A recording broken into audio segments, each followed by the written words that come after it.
Okay, hey, as promised, I'm a minute or two late, but I am here, and I'm going to start off with the muffins, okay, because they are so good. I'm going to let them be cooking, and then I'm going to demonstrate the gravy. Now, I'm not going to demonstrate the stew beef. Well, first of all, I'm Dr. Nancy Stanley, physical therapist and health coach, and I'm here to help you help yourself and to demonstrate to you really how easy cooking is. And there's so many good healthy recipes out there that honestly once you do them a time or two you don't need a recipe anymore. I did want to show you something before we got started. Look at that. Is that not beautiful? I got to get it up above the comments. Look at that. I mean, that's almost as big as my hand. And this white one is a triple bloom. It's an amaryllis. I ordered these little bulbs and gave them to some folks, and I just love them, but I'm going to put it over here out of the way, but I just wanted to share that. My love for flowers just overcomes me sometimes. Okay, so I know I got a lot of stuff out here, but most of this is going to be gone in a minute. All right, so you start off with some coconut oil. I've even bought some avocado oil in the spray, and I love these little muffin tins. I made some earlier in a regular size tin, but these are just kind of fun, so I just squirt, in each little hole. So I'm making a half of a recipe, and the reason is if I make too many, I eat too many. So I'm just making, I made the half a recipe earlier, and I'm making the other half of the recipe now. Okay, so let me get these glasses out of the way. All right, so right in here, I've got 3/4 cup of almond flour. So I found this at Big Lots. Yeah, Big Lots. I wanted to say Tractor Supply, but not. And this is super fine almond flour, and you see it's $9.75. So it is kind of expensive, but medicine for using flour and gluten is expensive too. Ask anybody that has gluten issues or diverticulosis or diverticulitis or any of that. So the recipe calls for 1.5 cups, but I'm halving it. So I'm using a 1/2 cup in here. I'm sorry, 3/4 cup of superfine almond flour. And then it calls for a tablespoon of baking powder. And so I am putting I moved my, so I'm putting a 1/2 tablespoon of baking powder in there. I need that for later with my gravy. And then it calls for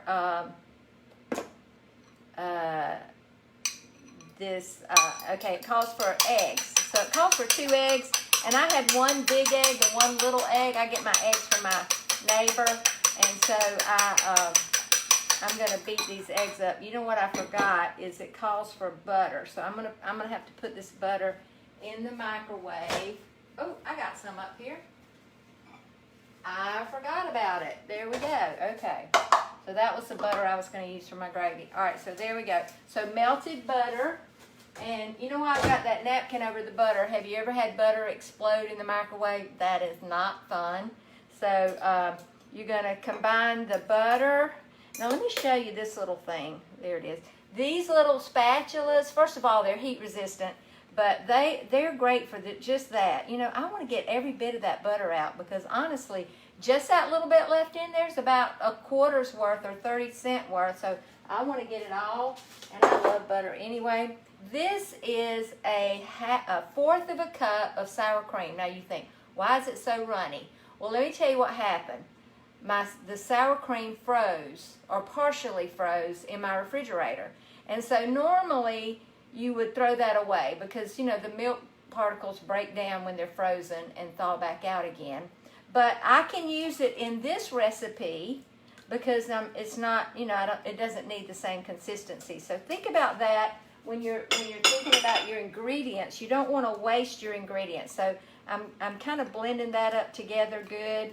You want to beat those eggs until they're kind of frothy, okay? So that's what I did at the beginning. I took my little fork. You seen your mama do that with a fork? Okay, so that's what I did. So I'm adding all that mixture to this almond flour, and I'm just gonna stir it up, mix it up, and I might even, well, it's really fine and everything was beat up good, so I don't Now, and then it calls for, I believe it's a half a cup of cheese. So that's how much that is. The first batch I didn't put the cheese in, and my husband was like, I like those fine too. So, you know, you can do them. The recipe calls for garlic. I didn't want to put garlic in it just because I didn't want the garlicky bread flavor. Now let me show you, this is a little secret trick that I'm going to show you that's going to make getting these muffins into this pan easier. Okay, so here we go. I need another hand here. I wish somebody was here to help me. I'm going to spoon this batter. Here's how I can do it. I can fold it down like that. I'm going to spoon this batter into this. Anybody got any idea what I'm about to do? Okay, I'm spooning this batter, and I like to get every bit of it because the ingredients are so expensive. So I don't want to waste any. So here we go. I'm just sitting everything back there. All right, so I'm getting all that out, all that goodness out of there, and put that right there. Okay, so I'm going to pull this up like this. I'm going to push it over to the side of the bag like that, and I'm going to clip off the end. Okay, and I've already made these, so I kind of know how much it takes off. That may not work out too well. We'll see. I've never used this bag, this kind of bag that didn't, oh, it's squirting out the side, so I'm making a mess. Let me see if I can do it this way. All right. This may be a disaster. This may be one of those disaster videos. There we go. It's squirting out okay. Not exactly what I want, but there we go. I figure I'm going to make about a dozen of these because it made about 6 of the other kind, the bigger ones. All right. So if the grandchildren were here and I hadn't messed it up, I would have let them do this squeezing because they love to do that. Okay. So I've got this oven on 450, and I've actually got it on convection just because they cook really evenly and quickly on convection. So I'm about to get it all out. Are you having fun watching this? A mess? Okay, one little bit more on that one. Okay. All right, that was a little messier than I thought. Okay, so we're up to temperature here. So I'm going to put these in here, and they're going to go about, it says about 8 to 10 minutes, but because they're small, I'm going to check them at about 5 minutes. And you know, the thing I like about doing them in this little pans like this is there's more brown part, and everybody likes the brown part on the muffins, right? Okay, all right, so here we go. I'm about to show you, let me move this stuff out of the way. Okay, I'm about to show you how to do gravy with cassava flour. Now, if you already know how to do gravy, then this is nothing new to you. But here's what I'm making. Well, I'm going to show you when I get done. All right, so here, let me move this over here, and I'm going to turn this on. I think I'm going to turn it on. Okay, let me see what happened. Something got unplugged. Oop, yep. Okay, here we go. All right, got my. Okay, so I'm going to melt this butter. I'm going to let it get good and hot. Okay, and I have to put up with that little fan on this thing, but that's okay. That's to protect this. All right, so here's the gravy that I made today for this stew beef. So you see, it's just like, it's a little bit clumpy, but that's because it's cold. And I made it with butter, cassava flour. I'm going to move this back over here so you can see them. Cassava flour and, cassava flour. Butter and cassava flour. All right, so here's what I've got. I've got a little strainer, but I'm going to use it as a sifter. Now, this cassava flour is really fine. I mean, it's just as fine as any kind of flour. But I just like to kind of I like to use my little sifter to let it kind of gradually go into the pan. Now, let me get my little, I'm going to use this again. I'm going to use my little spatula again. As you can see, I don't like to use a lot of utensils. I kind of So I've got about 2 tablespoons of butter. Now what I'm going to do with this butter, this of course is Kerrygold butter, and this is salted. It's because they didn't have any unsalted at the store. You know, sometimes you go in the store these days and they don't have everything you need.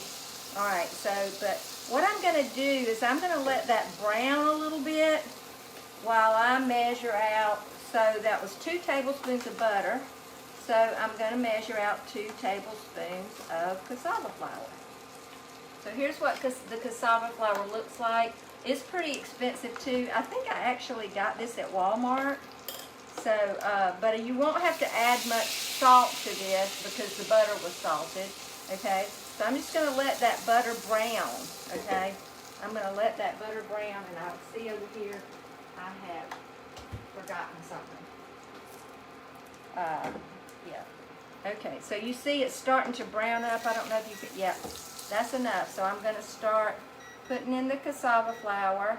And I'm probably just going to do a tablespoon because I'm looking over here and I had already poured my broth, the juice that had cooked off the stew beef. I had already poured that up. So here we go. If I pick that pan up, it's going to make an error sound. But then as soon as I put it back down, that's the thing about these, not convection, what do you call them, conduction? I'm not sure what they're called. Somebody on here tell me what they're called. All right, so I'm browning this is what I'm doing. And that's what I like about this little spatula is it's heat resistant. So I'm browning it now. It doesn't do this cassava flour because it's made from a root. It doesn't thicken up like immediately like regular flour does. And then I'm just adding this au jus from the stew beef that I cooked today in the Instant Pot. And I'm going to tell you about that in a minute. But I'm going to turn this down to about 2. So that would be low on your stove.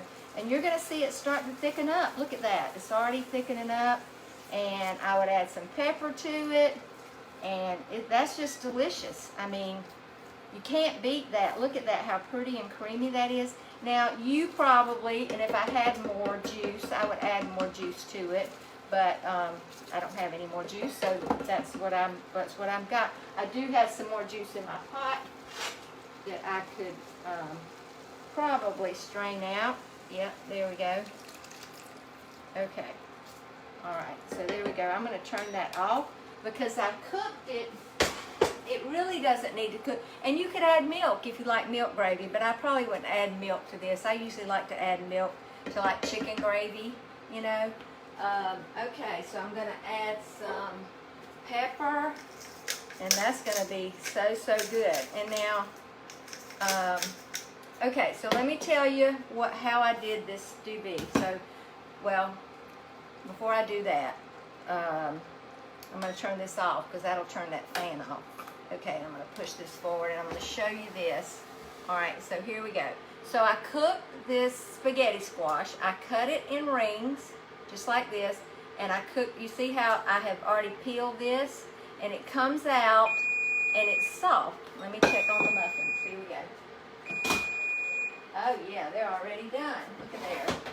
I figured they would be, and they are so pretty. All right, turn that all off. Look at there.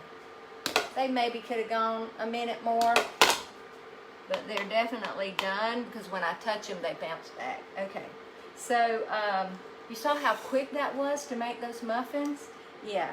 So here's how you peel. Hold on a minute. I'm going to use my fork since that's what I got. You peel this, you stick your knife or your fork like right under the peel and then just go around. And if it breaks loose, then just pick it up. But you want to scrape all that off because these little boogers are expensive, these little spaghetti squash. That's about, with that over there, about $3 worth of spaghetti squash. So, all right, so I take one. Here we go. And I cooked that on 450. I think I had it on 20 minutes. You just want to cook it until you touch it and it's soft.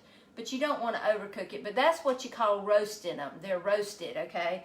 I can do them, and I have done them in the Instant Pot, but they're mushy, and they don't have the same texture, so I don't do that. All right, so I put one ring in the bowl here, and then I'm going to serve up All right, so this is the beef stew.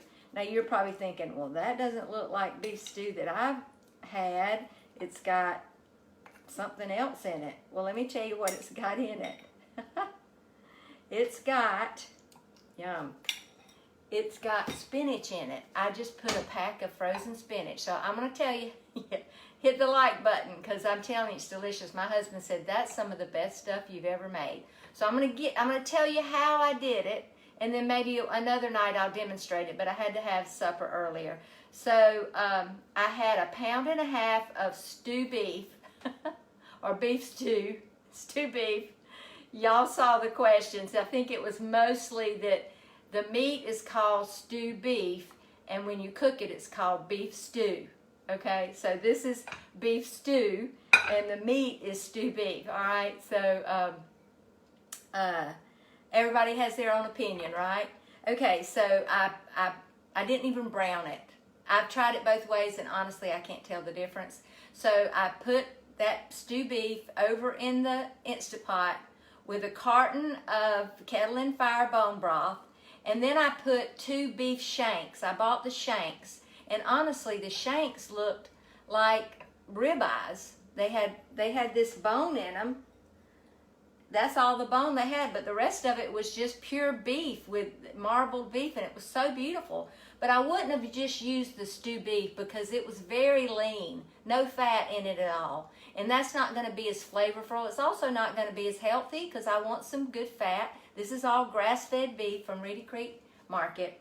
All right, so I'm going to, and I put that in there. I put a whole onion. I put 2 celery stalks. I put about 2 tablespoons of Italian seasoning. You may not like that.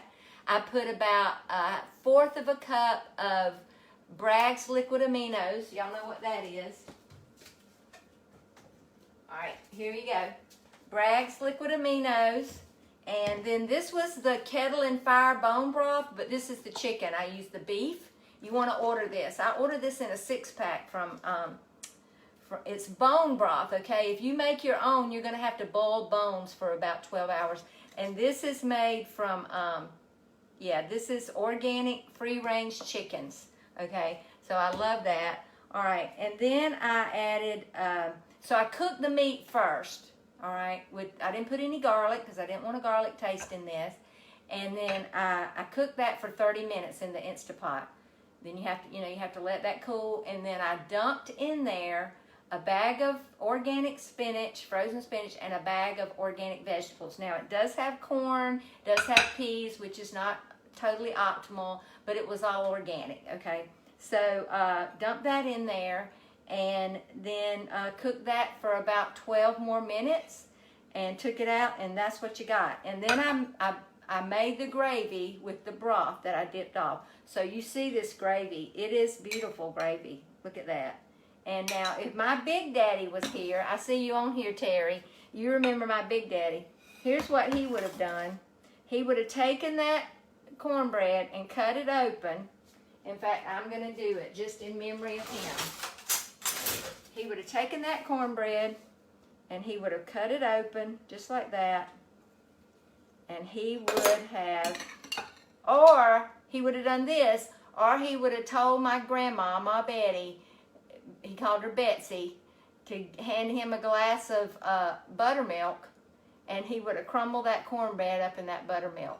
All right, so that's what he would have done right there. Or if it had been pot liquor off of rutabagas or anything else, he would have done that too. Hey, Uncle Danny. Yep, I know. Yep, he was a good one. And you know what he'd say? Give me another rasher of that. That's what he'd say. Give me another rasher of that. Any of your kid folks ever say that? I'll take a rasher of that.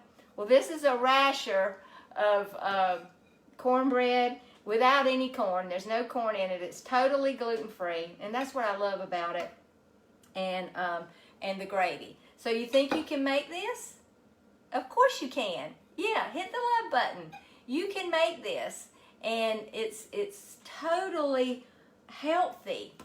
And you know, this is how we're gonna be healthy and stay healthy, is if we eat healthy. Okay, nothing artificial. Just just a few ingredients, And there you go. I want you to look at this meat. It's so beautiful.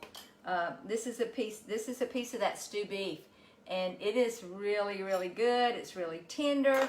That's what's good about using the Instapot. It's like having a pressure cooker, but I don't have to watch it. I just turn it on. I actually turned it on and went for a walk. And then I came back. That was cooled down, and then I just took the lid off, put the bags of vegetables in there, turned it back on 12 minutes, finished cooking some other things.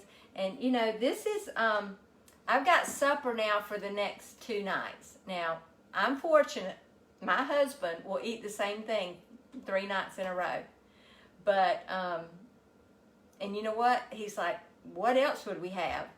A peanut butter and jelly sandwich, or a hamburger from a fast food, or chicken from a fast food? Who wouldn't love this, you know?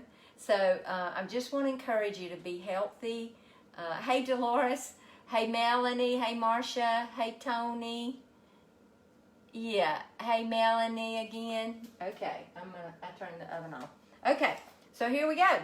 Bon appetit, and I hope you have a great night. Thank you for joining me. If you want to see these videos, I actually shift them over to YouTube. My friend of mine does that for me because it takes forever for my internet out here in the country to do that. And it's at Dr. Nancy Stanley. So go there, hit the subscribe button, and hit the bell, and then you'll get notified when a new one is posted. And but I've got a lot of videos on there, a lot of information on there. I'm going to be posting some old ones. Hey, you could use a chuck roast. You totally could use a chuck roast. Yep. Especially if you don't have a butcher that you can tell them what you want. But, yep, I've seen my mama cut up a chuck roast plenty of times, or a blade roast, plenty of times to make stew beef. Yep, or beef stew. Now, when we grew up, you put potatoes and carrots, and I'm sure celery, maybe green peppers. I'm not really sure. I never liked it growing up, but I've been craving it the last year or so. I don't even know why, but I love it, and I've already had a bowl of it earlier, but I'm going to have some tomorrow. It's going to be really good. So I hope you have a great day. I hope you're staying well.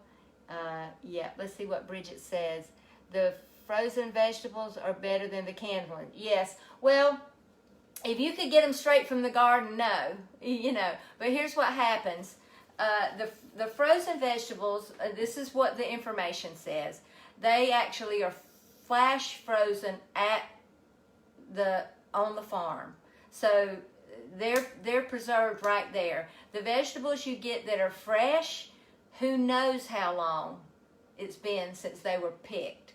So I really do like to use, and Walmart has a pretty good selection of frozen organic vegetables, more so than even Kroger and Publix. So when I go, especially if I get spinach, I get cauliflower, I get the mixed vegetables, I get, occasionally I'll get sweet potatoes, but I really like to do my own sweet potatoes. They're a little bit different because they have a shell around them, you know, they have a peeling on them, and, but it's very hard to find organic sweet potatoes, and anything that's grown in the ground, I'm going to eat organic, like onions, sweet potatoes, even I'll buy white organic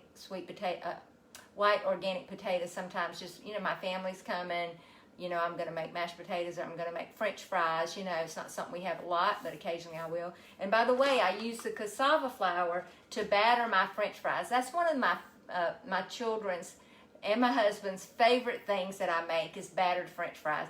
I remember, all right, so some of y'all are on here from Lyons, Georgia, which is where I grew up. We went to the cabaret. My granddaddy would come and he would take us to the cabaret, and they had battered French fries. And that's where I got that from. So I cook battered, whenever we have French fries, I always batter them. And I'll demonstrate that one night, because it's kind of a tricky thing to get them where you don't burn them. But I use the cassava flour, and I cook them in avocado oil. I never, ever, ever am going to use vegetable oil again. It has so many toxins in it, and it's just not healthy, especially canola oil. and just vegetable oil, but you can use avocado oil. I know it's expensive, but here's what I want to say. Disease is expensive too, you know? Yes, and people are seeing that now. Disease costs us so much money. So why would I drink diet drinks that have aspartame in them that causes disease? Why would I use high fructose corn syrup? Why would I do that? It's not good for my body. I wouldn't put cheap fuel in my car because it wouldn't run right. And so I want to run like a well-oiled machine. I don't know about you, but I've been going all day long today. I'm 63 years old. I've had very little to eat.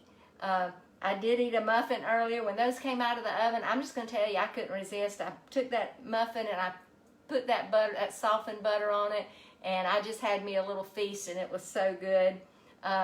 I don't think I can eat these because I'm full. I wish there was somebody here that would eat them. But I'm certainly not going to throw them away. I'll probably put them over, cover them up and put them over to the side and maybe eat them tomorrow along with some of this beef stew.